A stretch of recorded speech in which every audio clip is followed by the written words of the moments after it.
दो एग्जांपल्स हमारी हो गई हैं। हमने फॉर्मूले को समझ लिया कि फॉर्मूला किस तरह से इम्प्लीमेंट होगा, वो हमने हर चीज़ जो है वो हमने डिस्कस आउट कर ली कि ये भी है, इसमें ये भी है, ये भी आएगा, वो हमने देख लिया। अगर एग्जांपल्स के साथ ये मैच नहीं किया, अगर आपको समझ नहीं आया, तो हम उसकी फर्दर एग्जांपल करते हैं थोड़ी सी कम्प्लेक्स, जिसमें हम अब जो हैं डिडक्टेबल अलाउंसेस और रिबेट्स को बीच में इन्वॉल्व करते हैं, ताकि थोड़ा सा मजीद कम्प्लेक्स सिनेरियो जो है वो हमारा क्रिएट हो रहा हो, सो हमारी लर्निंग जो है वो बेहतर तरह से डेवलप हो जाए। तो अब हम देखते हैं, एक क्वेश्चन है हमारे पास।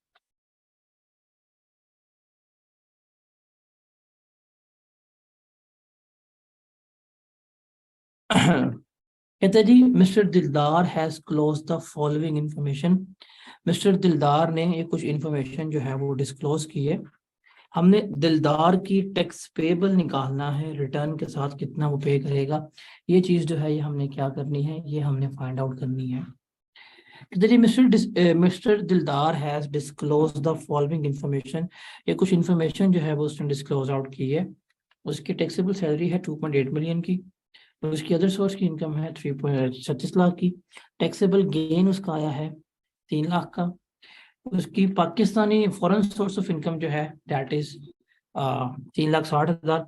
अब चूंकि इसमें फॉरेन सोर्स ऑफ इनकम आ गई है, that going to be the good question. मतलब अभी तक जितने भी एओपी के सवाल हैं आपको जितने भी मिलेंगे प्रैक्टिस के लिए, उनमें फॉरेन सोर्स ऑफ इनकम वगैरह की इनकॉर्पोरेशन नहीं है, बट हम अनसीन सिनेरियोस के लिए भी क्या करेंगे, अपने आप को तैयार करके जा रहे हैं।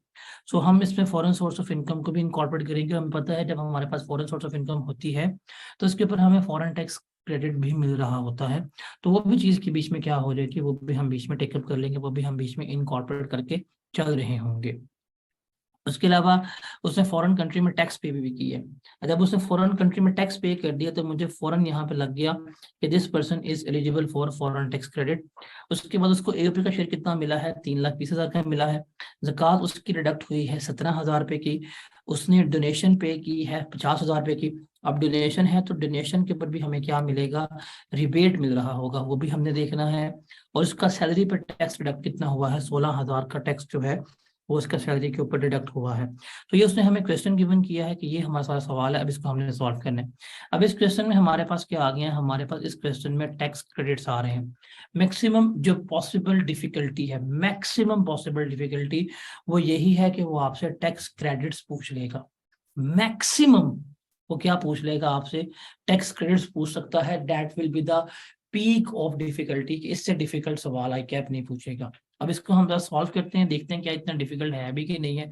अगर आपको समझ आ गया तो यकीन माने एओपी कुछ भी नहीं है, वैसे भी एओपी कुछ नहीं है। मैं तमाम एडजस्टमेंट जो है वो बिजनेस में सिखा चुका हूँ आप लोगों को। यहाँ पे सिर्फ हम रेट पर्पस के लिए मेंबर के टैक्सेशन कर रहे होते हैं। तो हम जल्दी से इसको सॉल्व करते हैं, इस क्वेश्चन को। मिस्टर दिलदार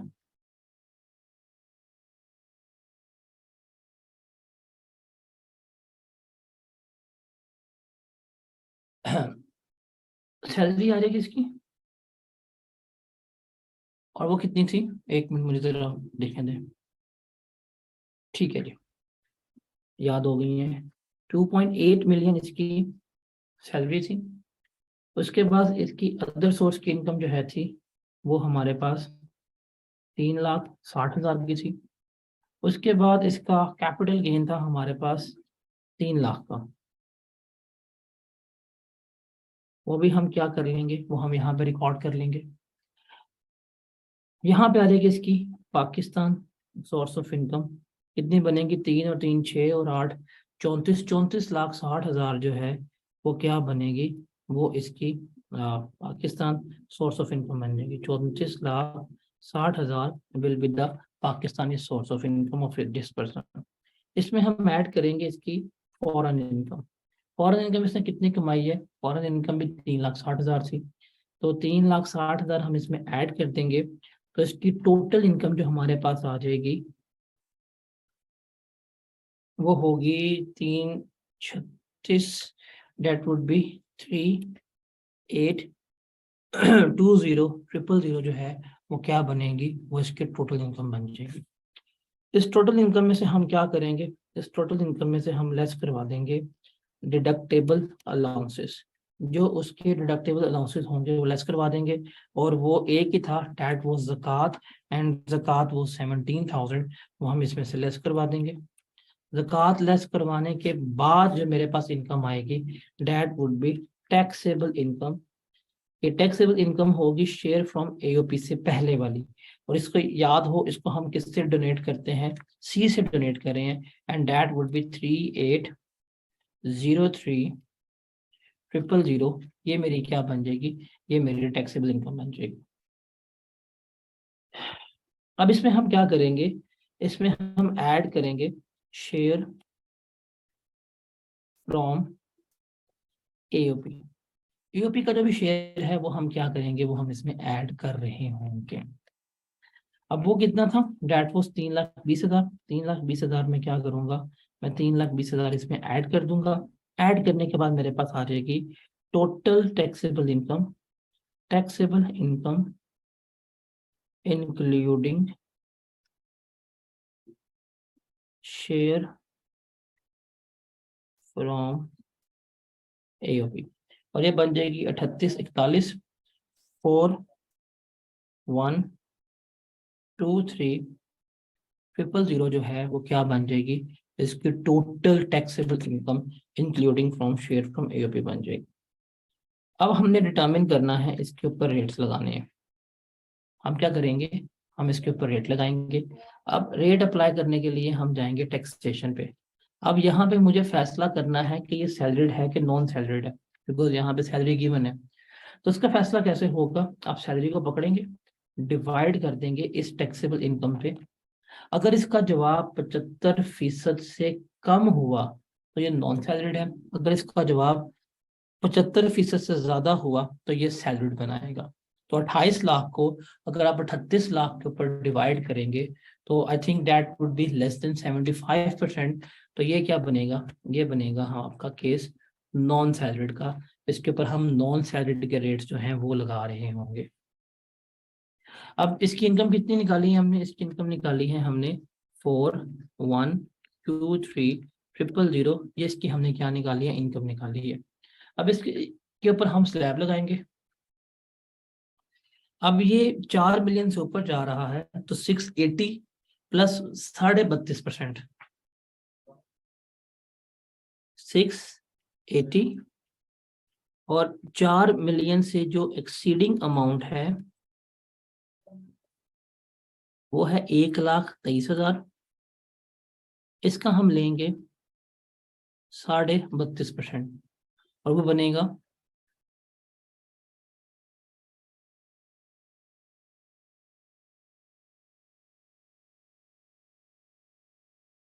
39,975।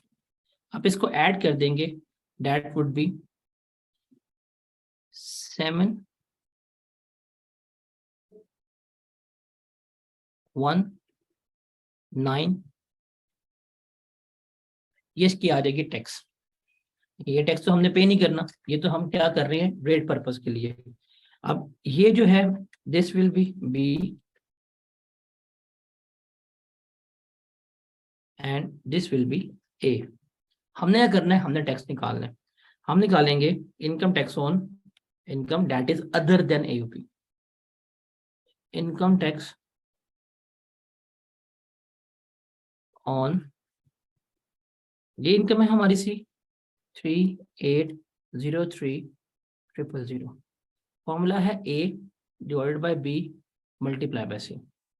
ए कितना आया, A was 7,1,9,975, B was 4,1,2,3,000, and C was 3,803,000।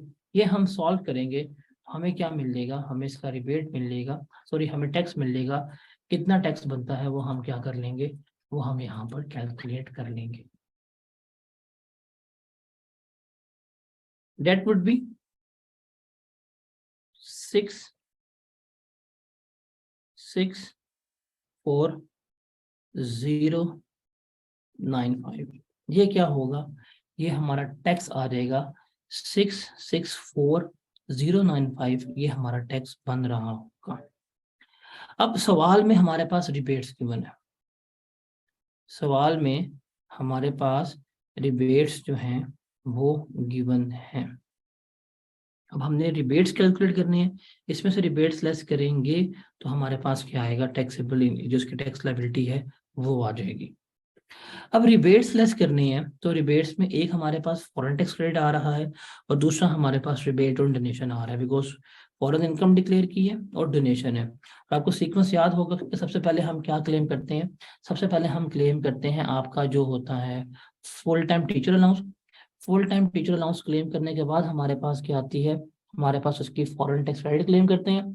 उसके बाद फिर रिबेट ऑन डोनेशन और rebate on approved pension fund और पॉइंट ऑफ सेल्स के ऊपर जो डोनेशन है वो हम क्लेम कर रहे होते हैं। तो अब हम क्या करते हैं, अब हम इनके ऊपर ये रिबेट्स जो हैं वो कैलकुलेट करते हैं कैसे होंगे और कैसे नहीं होंगे। तो सबसे पहले हमारे पास क्या आएगा, मुझे पता नहीं मेरा इनकम टैक्स कितना बन रहा है। मेरा इनकम टैक्स बन रहा था यहाँ पे 664095। इसमें से लेस करेंगे हम सबसे पहले foreign tax foreign tax credit हम जो है वो लेस करवा रहे होंगे।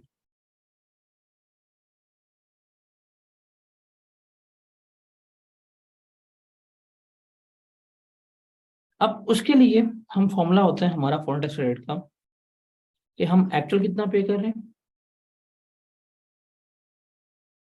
और एवरेज टैक्स ऑन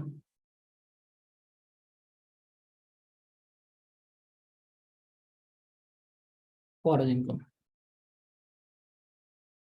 अब इस सवाल में एक्चुअल मुझे कितना गिवन था, 27,000।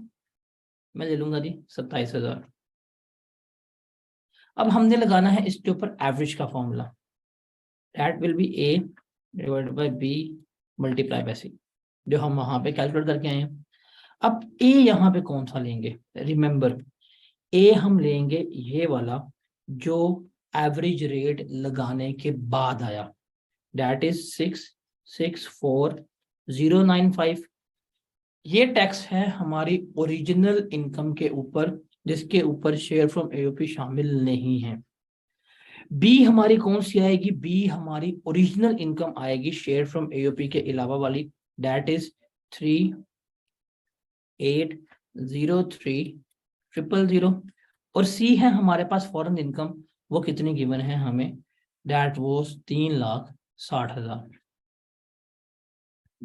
अगर आप इसको सॉल्व करेंगे तो आपके पास जवाब आ जाएगा, कितना बनेगा वो, दैट वुड बी अराउंड 62,864।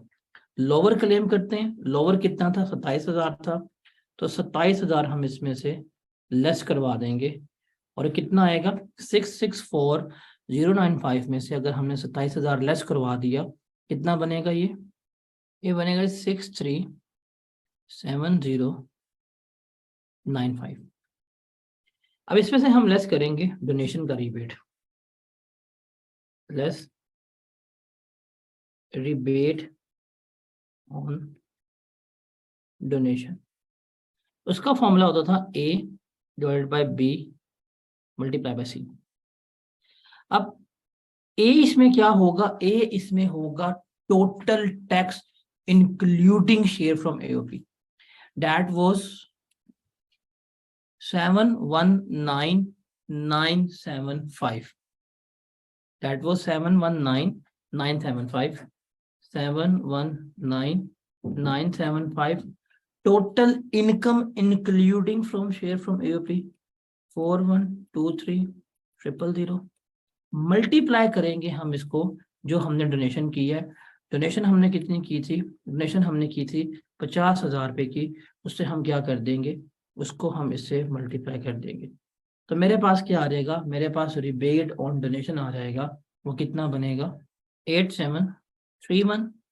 ये हम इसमें से लेस करवा देंगे तो मेरे पास क्या आ जाएगी, इसकी टैक्सेबल टैक्स लायबिलिटी आ रही है, कितनी बनेगी 637095 में से अगर मैं 8731 लेस करवाऊं तो ये बनेगा 628364।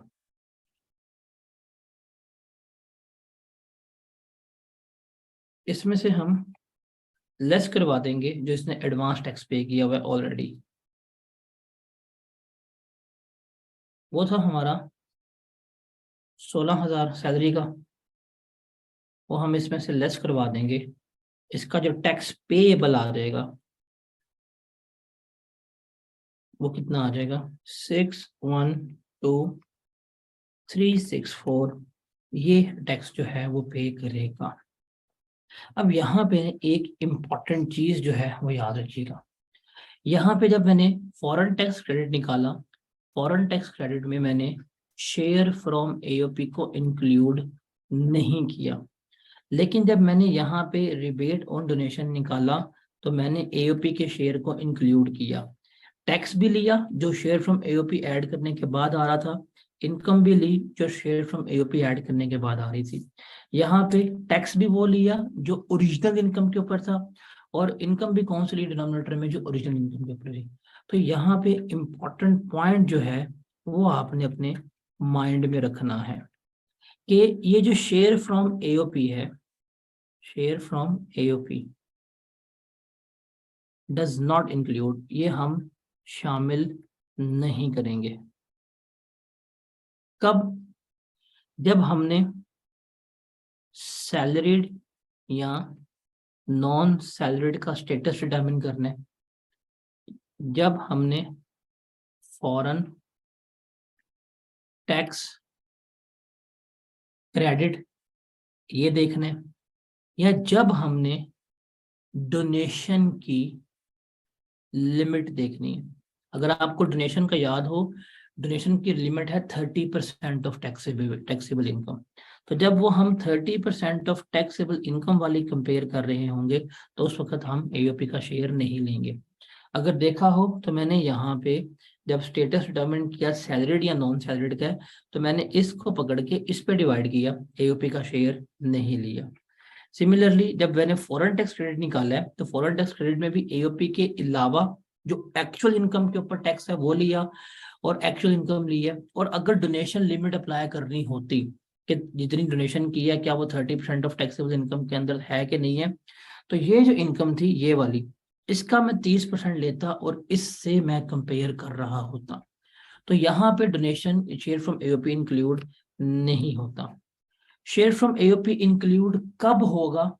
शेयर फ्रॉम एओपी हम इंक्लूड करेंगे जब हमने रिबेट लेना हो ऑन डोनेशन, जैसे यहाँ पे लिया, रिबेट लेना हो ऑन अप्रूव पेंशन फंड, तो उन दोनों सिनेरियोज में शेयर फ्रॉम एओपी जो है वो शामिल होगा। तो ये दो इंपॉर्टेंट बातें हैं ये आपने अपने माइंड में रखनी है।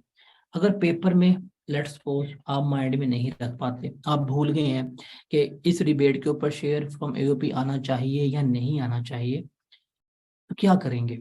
Let me show you something.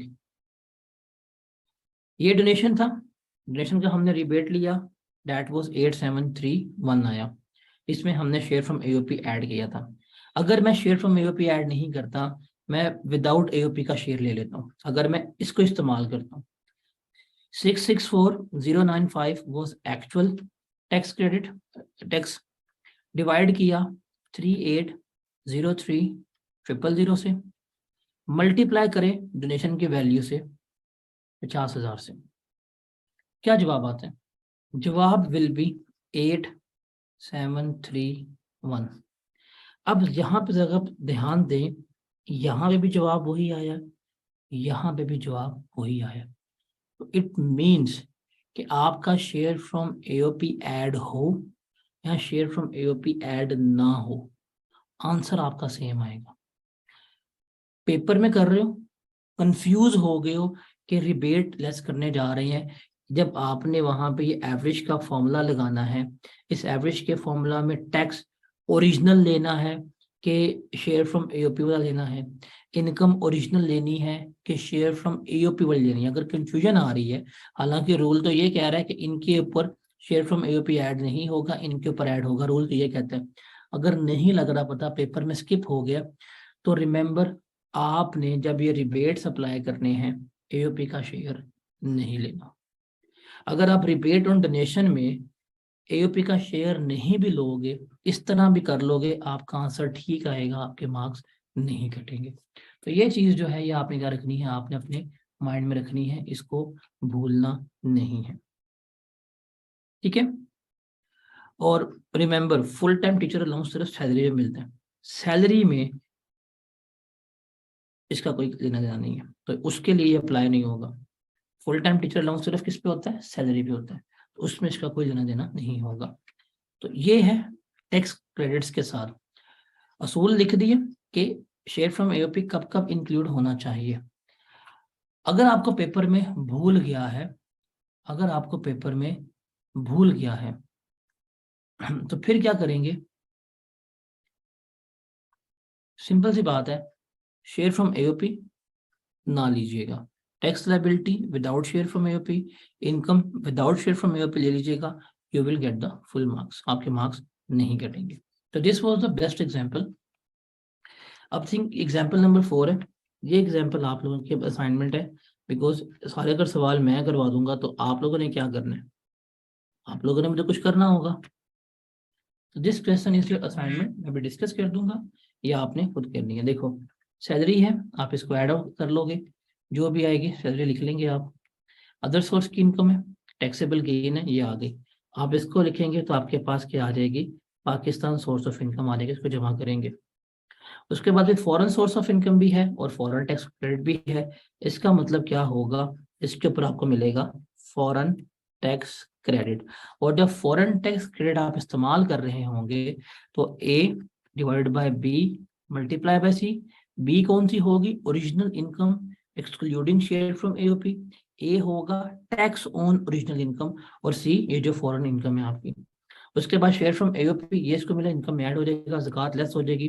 Donation through check, इसके ऊपर भी इसको रिबेट मिल जाएगा। टैक्स प्रिपेयर्ड सैलरी अलाउ हो जाएगी। ज़कात पेड टू रिलेटिव्स, ये कभी भी अलाउ नहीं होती। Investment in shares of private company, ये पॉइंट आप इग्नोर कर देंगे। इन्वेस्टमेंट इन लिस्टेड कंपनी, ये वाला पॉइंट भी आप इग्नोर कर देंगे। तो इन पॉइंट का ट्रीटमेंट नहीं होगा, इसका ट्रीटमेंट नहीं होगा, इसका रिबेट लेंगे, इसका रिबेट लेंगे, बाकी आप ऐड कर लेंगे। So this question is your assignment, ये अब आप लोगों ने खुद करना है आपको, ताकि इसमें कोई किसी किस्म की प्रॉब्लम वगैरह फेस ना हो रही हो, ठीक है। डूएबल है, कर लेंगे ना आप लोग।